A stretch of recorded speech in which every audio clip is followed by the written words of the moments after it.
And welcome into another episode of NASCAR Coast to Coast, presented by Flow Racing here on the Motor Racing Network. My name is Chris Wilner, coming to you from the Concord Studios just north of Charlotte, North Carolina. And as always, my trusty cohort, Kyle Rickey from Killingly, Connecticut, is on the line. Kyle, how are things this week for you? A little more racing action to cover, or are you still tired from that red eye from Phoenix? It's not bad. It wasn't that bad. Monday was a recovery day, as it usually is for us to take the red eyes back from the West Coast. And now we've done it. I think most of us have done it at least 2 weeks in a row with Vegas on top of Phoenix. But it was a good weekend. Great weather. I don't think I saw a cloud in the sky for 4 days out there. All three races were really, really good, as they usually are there. And now we're back in Connecticut where the snow is melting and the short tracks around here are getting ready to open up their gates here in about 3 or 4 weeks' time. I bet you're sick and tired of talking about snow because, it's a nice 70 degrees here in North Carolina today. And I hate to Thank you, rub it Chris. in each and every week, but I will. Thank you, Chris. It's okay. And you know what? I lived down there for 10 years. Yeah, that's true. And I think in my 10 years down there in Concord, we probably got 3 inches of snow total in 10 years. So That's I'm true. okay with that. I'm okay. But every time there was a mention of snow, the entire city would shut down. I mean, all they had to do was say that there was snow potentially. Correct. It, Correct. it everything froze in place for like 3 days. Yeah. So Can't quite deal with the winter weather down here as y'all can do up true. north, but that's all right. You know what? We're mid-March now. We're getting to the tail end of it, which means I'm Yeah, almost 30 years old. Oh Lord. And it me means it's too. gonna get nice out. Oh, sure. You keep thinking that, Kyle. But hey, when you were out in Phoenix, you got to actually see in person here, as we did in Daytona, the ARC Menard Series taking part at the General Tire 150 at Phoenix Raceway. You were part of the coverage again on the Motor Racing Network. Always a pleasure to cover the ARC Menard Series in person. And boy, we had a whale of a race from start to finish. It started with carnage and it ended with a pretty emotional win, I'd say. So it was race two of the Arca Menard series. It was race one of the Arca Menards West series. It was race one of the Sioux Chief Showdown. So there was a lot happening out there. And 39 cars took the green flag, largest field since Daytona 2017. So the largest field in over 5 years. A great show, great thing to see. The Arca Menard series, obviously very healthy right now. And it even shows that even more when you look at the top five in the final results. So you have five different teams in the top five. Taylor Gray driving for DGR. We'll talk to him here in a little bit. Daniel Dye for GMS Racing, who led a majority of that race and looked like he was going to take the checkered flag there at one point. Sammy Smith for Kyle Busch Motorsports, Rajah Caruth for Rev Racing, and Jake Drew for Sunrise Racing out there on the West Coast. So the parity is there, the car count is there, and the competition was there as well. Unfortunately, there were some torn up race cars, as you mentioned. It took a while to get that race started. A lot of contact early on, but for a lot of those teams, first race of the year, a lot of those drivers still, fairly green coming out of the off season. Yeah, it certainly is. And then you battle a track at Phoenix, and as we know, and as you've witnessed during your broadcast coverage, you can fan out 160 feet of track there if you include the dog leg after start finish. So there's a lot of room to maneuver, and I think it took some of these drivers by surprise a little bit just how many cars you could fit, and all of a sudden have to back out because it's like staring down the barrel of a funnel when you get to turn one. And there were 3 restarts at the beginning of the race where they all didn't make it out of that funnel. Pre-race, I talked to some of the drivers, Taylor Gray, one of them, Daniel Dye, guys that have been there before. They were comfortable. And then I talked to Amber Balkin, and I know you know Amber well. She had never raced at Phoenix Raceway before, and I saw her after practice, and she's like, wow, this place is really flat. Yeah. And no grip. I'm like, yeah, you can have your hands full, especially on the restarts. And unfortunately, she was one of those cars involved in an early race incident in turn number one on one of those restarts. So you had various degrees of expertise at that racetrack, and it was fun to watch. It was fun to watch. Oh, the battle up front for most of the race was absolutely fun to watch. Watching what Yeah. Sammy Smith did and how Taylor Gray was able to kind of size up the competition there. It came down to a few late race restarts, which we'll get into. But how about that, majority of at least the first half of the race, the battle between Sammy and Taylor? Obviously, Sammy Smith winning the East Championship last year has a lot of experience. The pedigree speaks for itself. But, Taylor was just right in his tire tracks that whole kind of opening stint once we got going green. And it's kind of cool to watch him slide around a little bit and try to find out where the grip is around that racetrack. And certainly, I mean, we talk about it. We talked about it previewing the ARC Menard Series this year. Those two drivers that names we're going to talk a lot about this season. They certainly put it to the test early. And it was fun watching Taylor come up through the field. Had to start a little deeper in the pack, and Sammy Smith won the pole for that event because practice speeds also were part of qualifying for the event. Sammy led 79 laps early, but watching Taylor come up through the field, very comfortable in the outside lane. We talk about on those restarts, everybody just fighting for the bottom, 2 and 3 wide, trying to get to the inside. And meanwhile, there's Taylor in the 17 car just passing them 2, 3 at a time in the outside lane. And on a restart, the benefit of having the confidence and the car and the drive in the outside lane is you carry so much speed down the backstretch, you can pick off another car or two by the time you get to turn number 3. And that's exactly what he did to get to the front of the field. So it was fun to watch. It was fun to watch Daniel Dye, GMS Racing, that 43 car at the front of the field. Good race all around. And I'm excited for what the ARC Menard Series has in store for us for the entire season, and what the ARC Menards West has as well. It looks like they're going to have a really good car count and a good schedule for this season. Their next race on March 26th, a couple weeks time at the Irwindale Speedway. Yeah, absolutely. I think a lot of us that have followed the ARC Menard Series are really excited about the potential that's already been displayed, so far this season. And it ended, just recently here on Friday night with Taylor Gray picking up his first ever career win on an emotional night for David Gilliland Racing. Earlier that week on Tuesday, losing their hauler driver Steven Stotts in a crash with the hauler on their route to Phoenix Raceway, and just a tragic accident. And certainly everybody's thoughts and prayers continue to be with the DGR family, and it weighed heavy on him. And I think we heard it in the post-race interview. It was kind of hard, and we'll talk to him, today about just what that moment's like to win a race, but also be mourning the loss of a team member. So, but nevertheless, it was an emotional win, but a really impressive win for Taylor. And I think, we say it all the time in racing. It's like once you get that first one, I think it's very easy to start getting on a roll and getting on a second one. And luckily, he only has 5-6 days to really think about it, because this weekend, we're getting right back after with the E-Series. We saw the same thing with Ty Gibbs. Once he got that first one, look out, get out of the way, because here he came with double-digit wins a year ago. And I think we could see the same with Taylor this year. Dabbled in the West Series a year ago, picked up a couple of wins.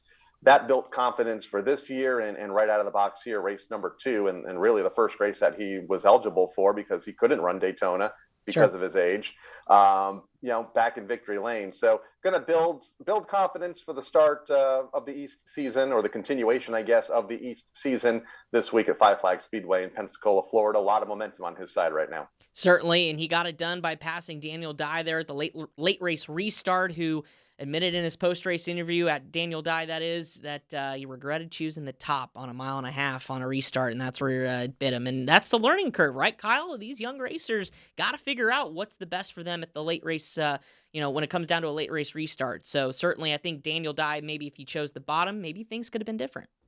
He saw what Taylor could do up there, and there were some restarts, especially early in that race, that I thought the outside's the place to be. And if I'm Daniel Dye, I'm thinking, maybe the outside, if you can get that run and you can get that drive off, you're in really good shape. Unfortunately, he didn't have the car that Taylor had, and Taylor was just so strong in that outside lane, and he was just as strong on the bottom and had the car to beat. But it would be interesting to see if he was able to do it again and choose the inside to see if he can win that race. But unfortunately, that's not the case. Yeah, what could have been. So Dye was settled for second, Sammy Smith third. How about Raja Caruth, a top 5 finishing fourth? I think it's his best finish so far in his ARC Menard Series career, and a guy that started second on that final restart, and we thought maybe we could add a major upset here, because he hadn't led, I think, all but maybe a lap the whole race. Yeah, he got shuffled back a little bit on that final restart, but was among the contenders all day. Never threatened to go a lap down, was a part of the top 4 or 5 all day long, racing with guys like Jake Drew and Sammy Smith, and really gaining a lot of experience. I think another driver, when we look at the full East schedule, should probably find victory lane a time or two this year, and who knows, maybe contend for the championship. But a good run for Raja Caruth at the Phoenix Raceway. Yeah, absolutely. And I'm a little partial to Raja. He runs in our Monday Night Racing iRacing League, and he usually waxes us pretty good. So I'm not surprised that translated to the Arca Menards machine. Rounding out the top five was Jake Drew. You just mentioned highest finishing West regulars, so kind of tells you where that parity is at in that department. Jesse Love, 6th. Nick Sanchez, a solid top 10 and 7th. Josh Berry made a rare start again. Opportunity for him to get some laps. I know he said Phoenix was a place, now they run some the Xfinity Series where somewhere he really wanted to get some more seat time at, so finishes with a top 10. Derek Kraus, 9th, and Connor Mozak rounds out the top 10. Kyle, Daniel Dye leading the points. I think this could be back and forth. This could fluctuate a lot this year. Oh, I think it has potential to fluctuate a lot. Daniel Dye, obviously a good run at New Smyrna Speedway. Got out to an early lead. We'll see what happens at Five Flags Speedway this weekend. I think Taylor Gray right now has momentum.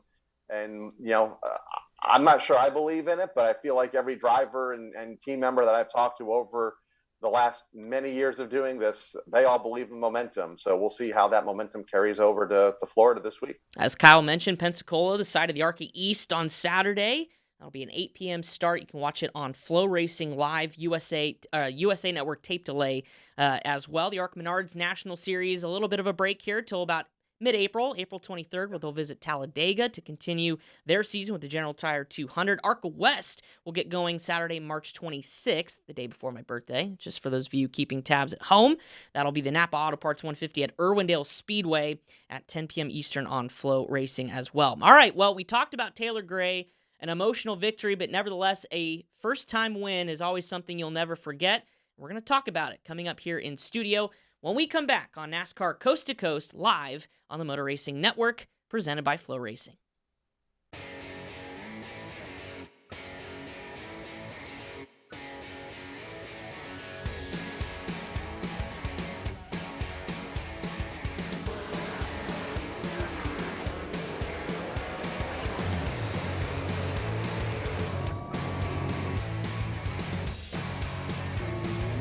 Chandler Smith has just pulled the upset.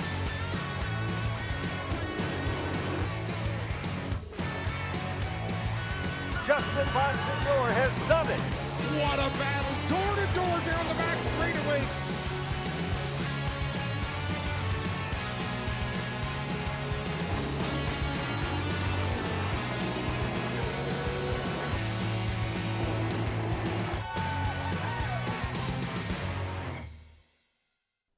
And a special guest joining us here in studio this time on NASCAR Coast to Coast, presented by Flow Racing, the one, the only Mr. Taylor Gray, winner of the General Tire 150 at Phoenix Raceway, your first career win.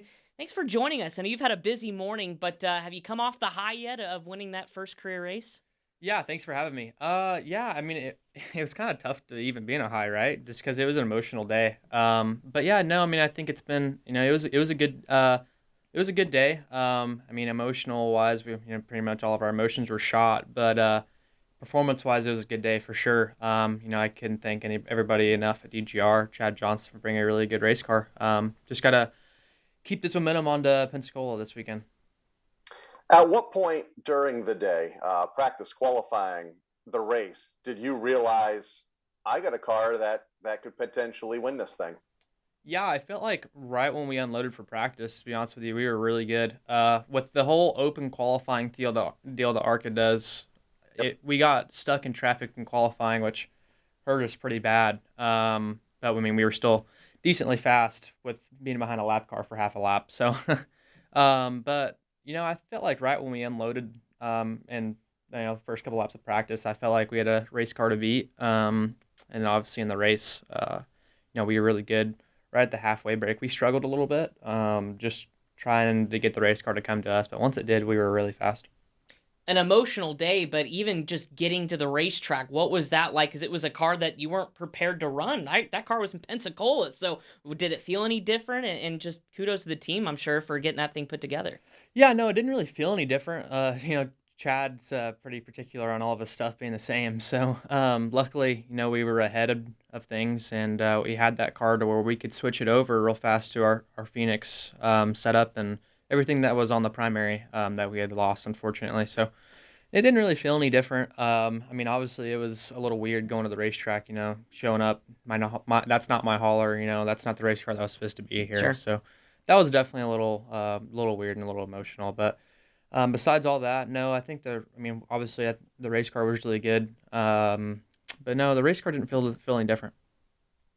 I was working the turns for the Motor Racing Network for our broadcast on Friday night and noticed you were very quick to jump into that outside lane when everybody else was fighting toward the bottom on some of those restarts. How comfortable were you up there in the outside? Because it stuck well.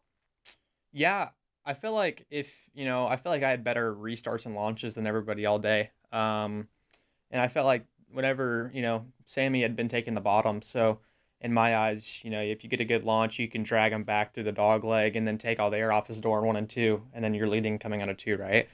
Obviously, it's a little harder said than done, but I feel like we executed at doing that pretty well. I feel like I struggled just a little bit. My restarts could have been better whenever I was the control car, but I feel like whenever we were second or third, we had some good restarts, and I feel like the top lane just, if you can launch right, it'll you can, and if you do everything the correct way, you can come out pretty good on it. Early on in that race, it feel like it was kind of hard to get going, right? It seemed like caution after caution after. I think at one point they had more cautions than laps complete under green. But once we finally kind of got going, where was the turning point in your race that you knew, especially when we set up there at the end for a couple late race, restarts, that you were going to be the car that could probably go to victory lane? Yeah, honestly, like with like 35 to go in the race, 35, 40 to go in the race, we had been struggling. Like we were a pretty good day car, and then once it switched over to night, we made our adjustments. We struggled for a little bit, and then once it came to like 35 to go, it really came to us, and I really thought, all right, we have a car to beat here. And I think the 43 had gotten like 4 seconds out. So obviously if the caution didn't come out, he wins the race. I think on time wise, we were 2 to 3 tenths faster than the 43, but you're not going to make up Sure. 4 seconds, only being that much faster. So obviously if the caution didn't come out, he had the race won, but that's why they call it racing. Things happen. Yeah. You mentioned the final 35 laps, 3 restarts in those final 35 laps, and you were right up there at the front of the field. But as the race leader, and on some of these restarts that are just so fun to watch when you guys fan out 4 and 5 wide, was there any ever concern that you guys were going to tangle at the front? I mean, we've seen it so many times in the past in this configuration of Phoenix where not everybody gets through turns 1 and 2 on these restarts, especially late in the race racing for a win. Any concern from your seat? I mean, no concern. I feel like if you're concerned, going into it, then bad things are probably going to happen. But no, I mean, no concerns. Just had to be aggressive. I think my deal was I was more aggressive than everybody on the restarts, just side drafting or whether launching or side drafting or stuff like that. Is what helped me win the race. But I mean, he took the top, which obviously I think definitely hurt him. But I mean, either way, I think I had been making the top work as well at the beginning of the day. So I think either way, I do everything right. We come out with the same trajectory of the race. And then you come around, you take the checkered flag. What was it like seeing David Gilliland and the rest of your team, after we could hear the emotion on the broadcast, but kind of once things kind of calmed down, what was the post-race like for you? Yeah, it was just emotional, man. It was cool, but it was just emotional. It was hard for me to enjoy it, really, Sure. honestly. I had said in my interview, this race win wasn't for me, it was for them. So it was kind of hard to enjoy it, which is kind of weird because it was my first race win, right? But just the circumstances were great. And it's been well documented that is that the car that you used in Phoenix was supposed to go to 5 flags. Is that still the plan? Is the car ready to go and ready to get back on track this weekend? Yeah, Chad Johnson and all the guys back at the shop been working really hard. Transferred that car back over to Pensacola. Obviously, we've seen it's a fast car, so hopefully you have the same results going to Pensacola. We were talking before we began the interview about the fact you're not even 17 years old yet. At the end of this month, you finally turned 17. So it's been a quick learning curve for you in your career. I think, your first late model race was 2018, if I'm not correct, somewhere around there? Yeah, I think so. Yeah. So maybe four years ago. So describe what the learning curve's been like for you and to have this success now at not even 17 years old yet. Yeah, I mean, I think there's definitely been a learning curve for sure. There's been things, I've had to learn from. There's mistakes I've made that I've had to learn from. But just learning from each and every one of those mistakes and trying to better myself from them. I think the more you don't succeed at something and you take it as a learning experience, the more successful you're going to be, down the road. So, I feel like that's what we've been doing right now. We've just been putting in the work and being a student of the game. And obviously, being at just 16 years old, that restricts you from running a lot of the bigger racetracks, Daytona, Talladega, for instance, the super speedways. But you've been around, like Chris mentioned, several years now. Do you feel ready for those tracks? I know you've tested on them in the past. If they opened it up tomorrow, do you feel like you'd be ready to jump on those bigger racetracks? Yeah, absolutely. I'm pretty pumped to go race. Like I think I can race Pocono this year. So Yep. That's honestly one race I've got on my calendar that's got to check next to it. I'm pretty excited for the bigger track stuff, just to get into that type of racing, that aero racing, pack racing, whatever it may be. But no, I think I'm pretty excited for it. And I've got a crew chief that ran a lot of cup stuff, so that's the majority of the cup schedule, right? Is mile and a half stuff. So I know it will be fast. Just it all comes down to how I execute these races. You mentioned, kind of the learning curve of being so young, but you've also had to battle like some adversity too. I mean, your road accident in 2021, I mean, kind of put you on the sideline for a little bit. What was that process like? I mean, did you feel like, I mean, it seemed like one thing after another. Like, could you, what'd you learn in that recovery process and battling adversity that's maybe helped you, at a young age? Yeah, I mean, just hard work, man. Like, just can never give up and having a positive mindset. But yeah, I mean, it was it was a big recovery process for sure. Yeah, man, just having a positive attitude and put in the hard work is honestly what I've learned most. I feel like my work ethic and just overall as a person in general, I was so much better coming out of that accident than I was before. In which it sucks, right? Yeah. But sometimes you gotta go through tough stuff to be a better person.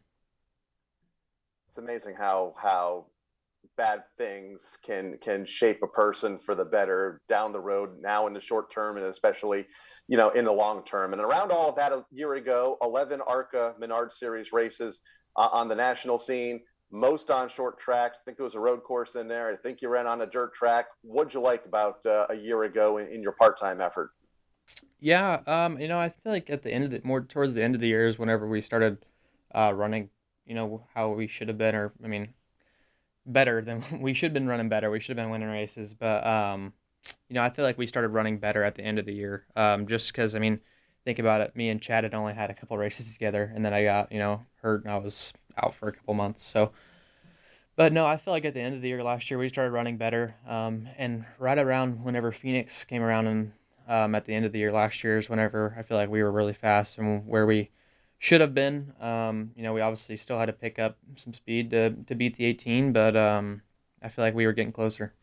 Is there something that excites you a little bit for this year coming off of last year's experience? Maybe it's something new, or maybe you said, man, I kind of screwed that up, but I know I can, get it back this year. Yeah, I mean, obviously going back, looking at film, and just watching overall my races, there's a lot of things I did wrong that I could have done a lot better.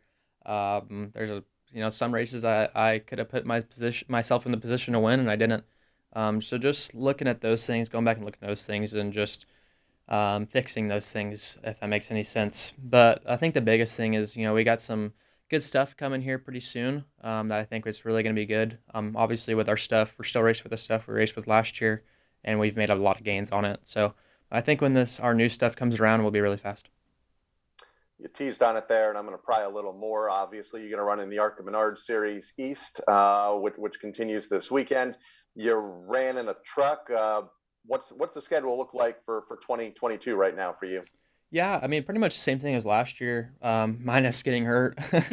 Hold on, there's some wood on the desk. Let's not. Yeah, I know, right? Yeah, yeah. Just the ARCA national stuff, and then the East stuff, and then my first truck race will be Coda next, not this weekend, but the next. Yep. And then run some truck races this year. Run as many as I can, basically, besides Sonoma, because we're in Iowa.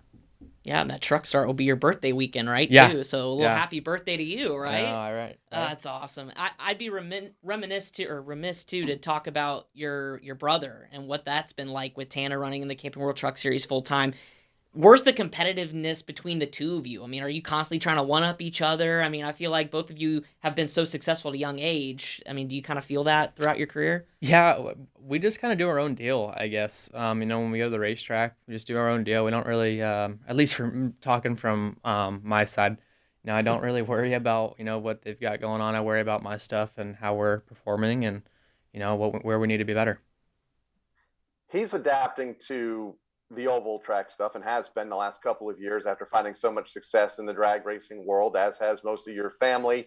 You didn't go that route. You went, for the most part, straight to oval tracks. Do you think that will help you in the long run and not having to make that adaptation? Yeah, I mean, I think in the learning curve process, I mean, obviously, I feel like Tanner's a lot older, right? But I felt like I had an advantage going into it just because I'd never really done anything else besides oval stuff. So, and in that aspect, I feel like I had an advantage for sure. But I mean, I think this year, he's getting a good handle on some things. He's got good people surrounding him finally this year, and see where he does. I know I see him run the micro at Millbridge Speedway. Has he offered to let you run the car? I mean, have you, or is that something you want to do? Because a lot of drivers now, we've talked about on this show, it's like putting yourself in those uncomfortable disciplines or something you haven't done really just helps you, holistically. Yeah, I would love to go run the micro stuff, and I was planning on trying to do stuff before I broke my back. And then just ever since I broke my back, my doctor has strongly Right. disagreed for me to go run any of that stuff. So right now, no. I mean, I would love to in the future, maybe if my back gets any better, but right now, absolutely not. All right. And my final question for you is about COTA next week. You mentioned that's going to be your first truck start of the season. A track that was run for the most part in the rain last year by the truck teams. How do you prepare for an event like that? Obviously, it's your first start of the year in the truck at a track that fairly complicated when you look at all the tracks on the schedule. Yeah, I mean, my way is just you're watching film, you go in the simulator, every week, running it, looking at SMT data, talking to other guys that ran it in the dry, so the Xfinity guys mostly. Yep. But yeah, man, just doing everything you can, using all your resources. I can't give too much of my secrets up, but just using all your resources is my biggest thing. Well, I appreciate you for coming in here. I know it was a difficult week, but at least you got to end it on a high note and have some momentum going forward. And you're definitely going to be somebody we hope to have back plenty of times, right? Because, Yeah. I mean, heck, you're not even 17 years old yet, and you're going to do amazing things. So, Taylor Gray, appreciate you stopping in. Again, Appreciate driver of the DGR Ford in the ARC Menard Series, East, West, everything. And now he's going to start in a truck series here coming up next week. We'll be right back here on NASCAR Coast to Coast, presented by Flow Racing.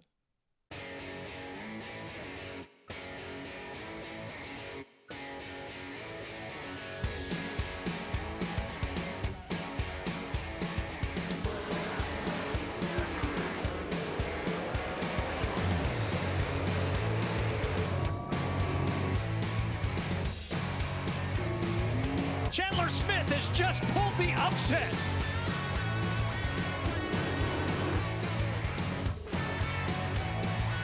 Justin Bonsignor has done it. What a battle, door to door down the back straightaway.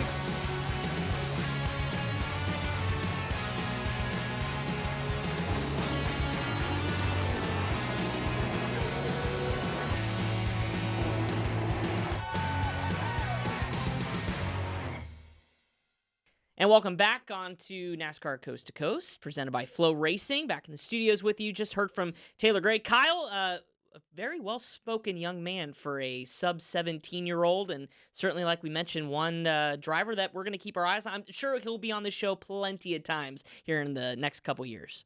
He's come a long way in the last couple of years. I mean, we had him on the show when he won his first late model race 2 years ago, so that would have made him 15. And it was a very short interview. I mean, it was hard. It was hard to get complete thoughts out of him because it was, one or two words. He's 15 years old. He's kind of thrown into the spotlight.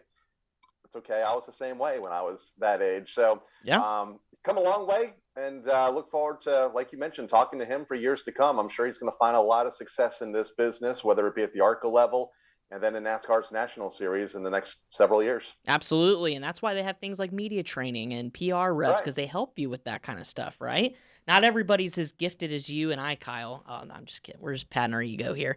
All right, well, we also had some other racing going on aside from the ARCA Menard Series, and the Big Daddy down at South Alabama, the Rattler 250, the 46th edition, and it was a winner we're used to seeing, but he didn't even think he was going to have a shot, right? He had a handicap, Ty Majeski, who picked up his 5th Rattler 250. I believe he was on 2 tires and everybody took with 4. What's up with that? Yeah. Again, late race, I guess it's strategy. Yeah. But he did what he had to do. 3rd in a row and held off some of the big guns at the end with Bubba Pollard finishing in 2nd. Austin Nason, Taylor Robbins, who we had on the show just a week ago. Good top 5 finish. Jake Garcia rounding out the top 5. But overall, a great race. 22 cars took the green flag, and I guess it was not really a big surprise for Ty. He probably could have had no tires on that car and still won with as successful as he has been at that race over the last half decade. Yeah, no kidding. And, it's actually funny because his crew chief, Toby Nudelman, said he didn't mean to do that. They should have taken 4, and if he would have lost the race, that would have been the first thing he would have said, but didn't tell his driver because he figured he'd just drive the wheels off of it, as Ty usually does. And certainly he made it look like he had 4 fresh tires on there at the last stint, but pretty incredible run. And Bubba Pollard said after the race too, if you're going to lose to a guy, he's like, I want to lose to a guy whose team builds their own cars, right? They run those Toby chassis, and he's like, I build mine. Everybody else buys these kind of turnkey, start and ready to go kind of big money cars, and he's like, we just have to figure out a way to beat him. And so he's close, and Bubba's been close a couple of times this year. Too close, yeah, but maybe he'll get the monkey off his back sometime and beat Ty this year.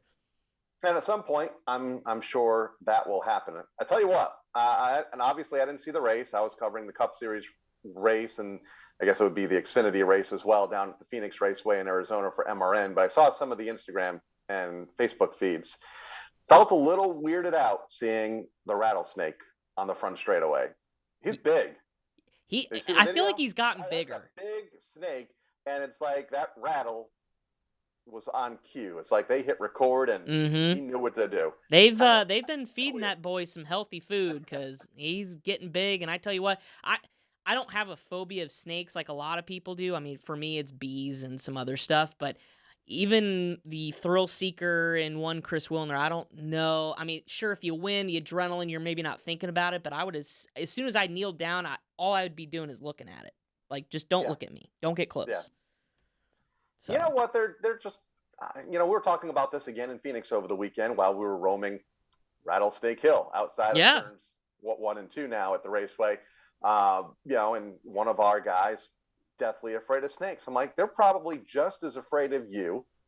They're just unfortunate that they don't have legs. I don't buy that though, because I feel like every bug or any like spiders, bees, they always say they're more scared of you than you are of them. Yeah, but guess what? If you get close enough, they're defensive. So but so are you.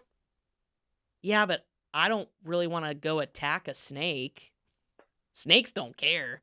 They have venom. You're in their home in the desert. Exactly. Although I did hear that Rattlesnake Hill does not actually have any rattlesnakes.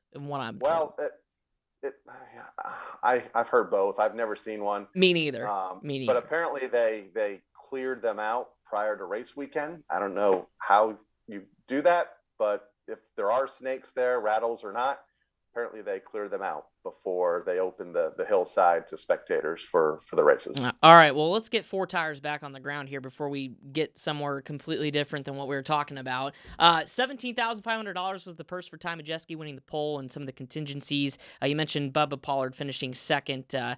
So, again, a bridesmaid again to Ty Majeski. We'll see if he can get it figured out. On Saturday, it was the Baby Rattler 125, and how about a winner that maybe we weren't really expecting, Dylan Fetch holding off Casey Roderick for his first Baby Rattler. I think it's only his 2nd Pro Late Model win in his career, the first one coming at the Nashville Fairgrounds. So a young gun getting it done kind of on a big stage, and Baby Rattler is just as competitive as the real Rattler. Do they hold a Baby Rattler? I didn't watch that one. I didn't watch that one either, but it was nice to see Dylan win. I'm not sure if, they had maybe snakes in victory lane. Maybe they did. I don't know. Casey Roderick, though, a good run in second. Michael Hine rounding out the top three. Again, another driver that we've talked a lot about this year after finding some success at New Smyrna Speedway back in February. Yeah, so just like that, the Rattler weekend is in the books for 2022, and there was another big race a little bit closer to where I'm located at here in North Carolina, the Old North State Nationals. The Cars Tour kicking off their 2022 season at Caraway Speedway, and it was a family affair. If you've ever heard the name Quapple, we'll get used to it, especially from this past weekend. Those folks got a double dose with Carson Quapple picking up the $30,000 to win late model stock tour race, and his brother Caden winning the Pro Late Model. And the Cars Tour this year, a lot of talent coming back, some new faces. But I think all eyes were on Carson because we documented Kyle, his first year with JRM running the late model that Josh Berry we've seen for so many years. And they've kind of had this nice little stepping stone. I think this was his third or fourth race, and they've gone fourth, third, second, and now they finally win the big one. One this past weekend over another one of the young up-and-coming stars, Caden Honeycutt, finishing in the second spot, Jared Fryer third. Rough and tumble affair. 34 started, great car count there for the late model stocks, 14 finished. So do that math. And, it was rough and tumble affair. Pro late models as well, Caden picking up the win over Luke Fenhaas and Austin McDonald, that is. 16 started there, 9 finished. So rough weekend. Hopefully it's a bit cleaner come Hickory Motor Speedway in 2 weeks' time on March 26th. Yeah, that's right. And how about Corey Heim getting a top 5? We had him on the show last week, and yeah, pretty crazy. And only 8 cars in that late model stock race were left on the lead lap, too. So not even the ones that didn't finish. They lapped up to 8th place. So pretty incredible stuff. So that kind of wrapped up kind of the big short track pavement racing across the area here this past weekend. We also had the Shermock Classic. If you followed along on Flow Racing, the Stars and Cars, the USAC National Midget Series, at least many of them were there.